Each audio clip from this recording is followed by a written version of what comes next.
Lynn. This is Emma Code, Democratic Officer. Good morning and welcome to the virtual meeting of the Licensing Act Subcommittee. Before consideration of today's business, I will outline the protocols for the meeting. Today's meeting is being live streamed to the public via Microsoft Teams and is also being recorded. When members are speaking, they may choose to use their video. If the Council's live stream fails during the meeting and we cannot share the proceedings, the meeting will be adjourned so that access can be restored. If the issue cannot be resolved, the Chairman will halt the meeting and the remaining business will be concluded at a future date. If a member experiences a technical issue, the Chairman will adjourn for a short period to try to re-establish their connection. As members are called to speak, the Chairman will remind you to switch on your microphone. If for some reason you cannot be heard, the Democratic Officer will advise you. The vote will be taken by roll call and the result announced by the Democratic Officer. Members must be present for the duration of the discussion on the application in order to be able to vote. We have public representation at the meeting today and they will be joining the meeting by telephone. Where a member has declared a non-registrable interest, a disclosable pecuniary interest, or an interest by virtue of any trade union membership in a matter, they must leave the virtual meeting. Their departure will be confirmed and they will be invited to rejoin the meeting at the appropriate time. To confirm the procedure for today's meeting is that members of the committee who wish to speak on an item should indicate by putting an X in the chat box. Before we start today's business, I will ask the committee members to confirm they are present and state their electoral division. I will now call your name. Please confirm your name and your electoral division. Councillor Foote. Councillor Jesse Foote for St Germans and Landulph Division. Councillor May. Councillor Mary May, Penryn West. Councillor Parsons. David Parsons, Bude. Thank you. I can also confirm that the following officers are present: Emma Kisson, Licensing Officer; Mark Andrews, Legal Officer; myself, Emma Code, Democratic Officer; and Lynn Beardsmore is the meeting producer today. Moving on to the agenda items. The first item is election of chairman. Please could I ask for nominations for the election of chairman? Happy to nominate Councillor Foote. And I'm happy to second. All in favour? Yes. Thank you very much. That's carried. Councillor Foote has been elected chairman. Thank you very much, Emma. Well, good morning and welcome everybody to our virtual hearing today. Just quickly, I'll go through the procedures for the meeting this morning, and if you have any questions at the end, please do ask those questions. So we've had introductions from everybody who's at the meeting this morning. To start off with, the licensing service will outline the matter. So Emma Kassan, who was our licensing officer with us this morning, will outline the matter. Members will then have an opportunity to ask any questions of the licensing officer. We'll then move to the applicant, who will present their application, and after that, the members will have the opportunity to ask any questions of the applicant about any matter on their application. We don't have any representations from any responsible authorities on this morning's application, but we do have representations from a member of the public.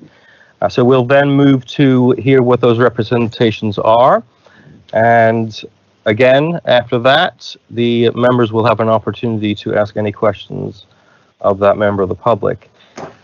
Following that, the members will be able to ask questions of anybody, any parties, to clarify any points about this hearing this morning. But just so you know, the applicant has the final submission. So I would encourage both the person who's made representations and the applicant to write down any issues that they hear throughout the hearing. Write those down, and when it's your turn to speak, you'll be able to ask those questions. I do ask that all questions would come through the chair, and what will happen after that, so after we've heard from everybody and after the applicant has made their final submission, the subcommittee will retire into a private session, and the live stream will be paused. We will discuss the application, and we will then come back into the live stream where the proposal will be read out, and then we will take a vote on that proposal, and that will be the decision for the day. and that will conclude our meeting effectively. So are there any questions on how the procedure will work for today's subcommittee hearing? That's fine. I'll take that as a no. So we are here to discuss the variation to the premises license for Maria Chica in Pendine. And if I could ask Emma Kassan, our licensing officer, to outline the application for us, please. Thank you, Chairman. An application has been received from FXF Limited to vary the premises licence for Maria Chica, 11 Church Road, Pendine, Penzance.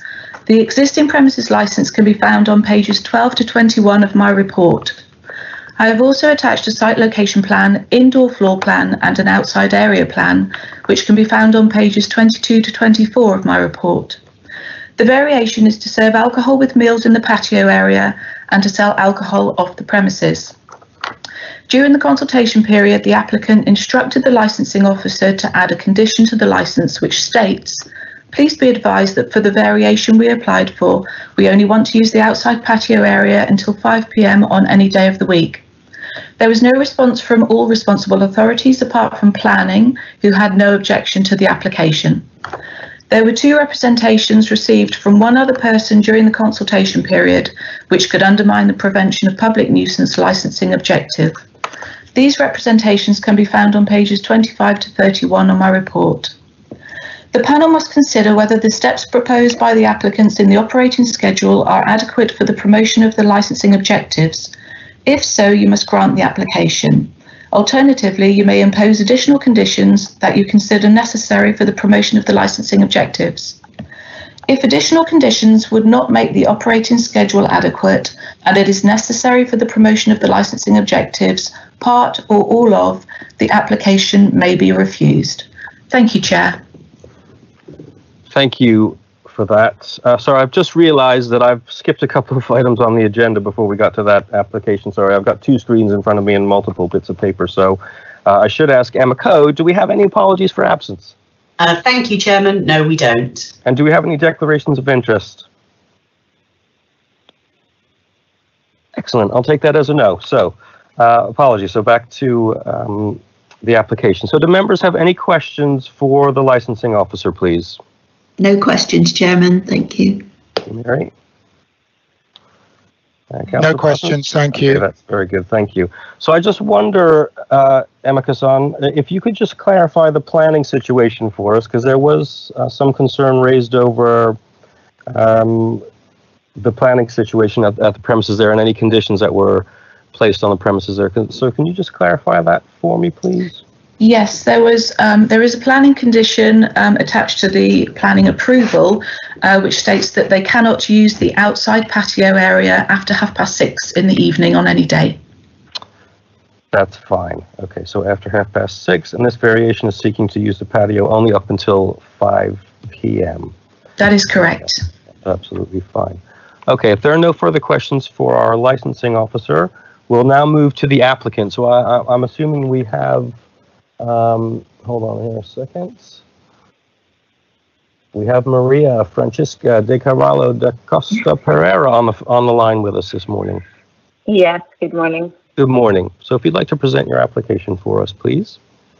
Yep, so the application that I'm presenting today is to do a variation to our premises license to be able to serve alcohol with meals in the outside patio area, and off license as well to sell alcohol. Okay. Did you want to add anything to that at this moment? Yeah. It's fine if you don't. We can move to questions and you can just jot down anything that you have any concerns about. So, do members have any questions for the applicant, please? None from me, thank you, Chairman. Thank you, Councillor May. None from me, thank you. Thank you, Councillor Parsons. I do have a couple for you. There's a couple of concerns that have been raised in the representations. One talks about the extractor fan, saying, and I quote, "It blows dust off the road onto the patio." So I'm wondering if you could just explain to me how the extractor fan vents, where it actually vents to, please.